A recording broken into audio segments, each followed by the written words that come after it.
मेरे दोस्तों की हाल चाल ठीक हो खुश हो। तो पता है भोला हमेशा तेरा अच्छिया चीज़ा इस्तेमाल करता है। मैं हर बार चिल्ड्रन प्योर का तुम सुनते होवोगे, चिल्ड्रन प्योर की मैं प्रोडक्ट इस्तेमाल करना वा, मनु तो बड़ी अच्छिया लगदियां ने, मैं खुद यूज़ करना वा। तो भरावां नहीं कहां तुम करो, नैचुरल चीज़ां होंदियां ने।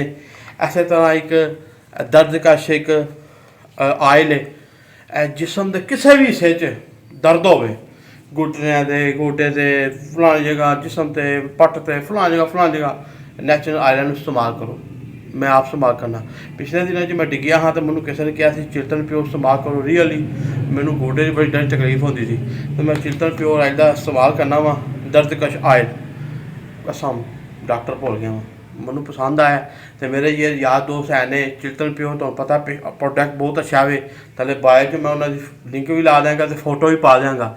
तो जिन्हें मेरे भरा है ने दर्द कश आयल है, मैं कहना जिसम के किसी हिस्से सिर दर्द है, बहार है, उंगल है, फलाने टमकान है, जख्म होते नहीं दर्द दे बॉडी के उतले हिस्से इस्तेमाल करो, बड़ा अच्छा।